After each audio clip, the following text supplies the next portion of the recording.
ఈ నిర్ణయంలో ఎవరి పాత్ర ఎవరి బాధ్యత ప్రజలు విస్పష్టంగా తీర్పునివ్వడం జరిగింది.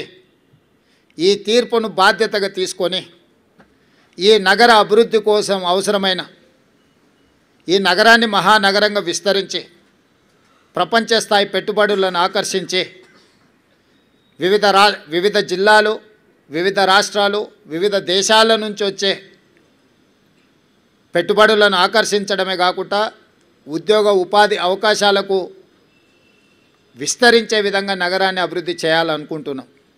అందుకే రీజనల్ రింగ్ రోడ్ కావచ్చు, రేడియల్ రోడ్స్ కావచ్చు, మూసీ నది ప్రక్షాళన కావచ్చు, మెట్రో విస్తరణ కావచ్చు, గోదావరి కృష్ణా నది జలాలు ఈ మహానగరానికి తాగునీటి అవసరాలను తీర్చడానికి అవసరమైన ప్రణాళికలు కావచ్చు, హైదరాబాదు నగరాన్ని పట్టి పీడిస్తున్న ట్రాఫిక్ సమస్య కావచ్చు, ఎలివేటెడ్ కారిడార్లు కావచ్చు, ఫ్లైఓవర్ బ్రిడ్జులు కావచ్చు, అండర్ పాస్లు కావచ్చు, రైల్వే ఓవర్ బ్రిడ్జులు, రైల్వే అండర్ బ్రిడ్జులు కావచ్చు, గల్లీలలో ముఖ్యంగా చెత్త ఒక ప్రధాన సమస్యగా మారింది. సిటీలో చెత్త ఎక్కడ పడితే అక్కడ దర్శనమిస్తున్నాయి.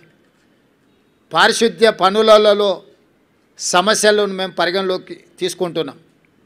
అదేవిధంగా చెరువులు, కుంటలు, నాలాల కబ్జాను తొలగించి నగరాన్ని సమస్యల రహిత నగరంగా తీర్చిదిద్దడానికి ఈరోజు ప్రణాళికలు సిద్ధం చేస్తున్నాము. వీటన్నిటికీ సంబంధించి ప్రధాన ప్రతిపక్షము బీఆర్ఎస్ సోషల్ మీడియాను, విష ప్రచారాన్ని, తప్పుడు వార్తలను, పెయిడ్ ఆర్టికల్స్ని, ఫేక్ సర్వేలను వీటన్నిటి మీద ఆధారపడి ప్రభుత్వాన్ని అవహేళన చేయడము, అవమానించడము, అసహ్యకరమైన భాషలో దూషించడం లాంటి వార్తలను ప్రసారం చేసిండ్రు. వీటన్నిటి నేపథ్యంలో అది హైడ్రా కావచ్చు, ఈగల్ ఫోర్స్ కావచ్చు, ఈ సంస్థలు ప్రజలకు మేలు చేయడానికి మేము తీసుకొచ్చినాం. ఈ నగరం వేగంగా మత్తు, ముఖ్యంగా గంజాయి, డ్రగ్స్ విస్తరిస్తున్న సందర్భంలో వాటిని కఠినంగా అణిచివేయడానికి ఈగల్ ఫోర్స్ను తీసుకొచ్చినాం.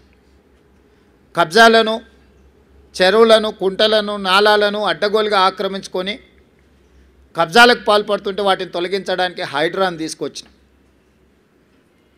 జిహెచ్ఎంసీ కావచ్చు, హెచ్ఎండిఏ కావచ్చు, మెట్రో వాటర్ వర్క్స్ కావచ్చు, మెట్రో రైల్ కావచ్చు, ఇలాంటి సంస్థలన్నిటిని కూడా సమన్వయం చేసుకొని ఈ నగరాన్ని ఒక మంచి నగరంగా తీర్చిదిద్దడానికి మేము చేస్తున్న ప్రయత్నాన్ని ప్రధాన ప్రతిపక్షము సహకరించకపోను ప్రతి సందర్భంలో అడ్డు తగిలే ప్రయత్నం చేసింది.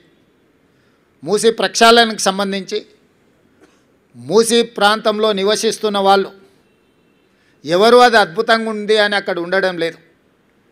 ఏ వసతి లేక, ఏ అవకాశాలు లేక మురికితో కూడుకున్న మూసీ పక్కన నివసిస్తున్నారు.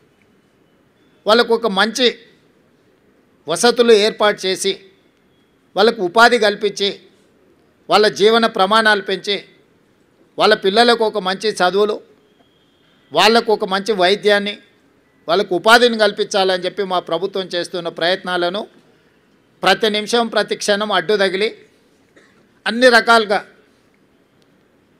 వీటన్నిటిని అడ్డుకునే ప్రయత్నం చేసిండ్రు. అదేవిధంగా కేంద్రం నుంచి తీసుకురావాల్సిన అనుమతులు కానీ ఇవ్వవలసిన నిధులను రాబట్టుకోవడానికి ముఖ్యంగా కిషన్ రెడ్డి గారు సహాయ నిరాకరణ చేస్తుండ్రు.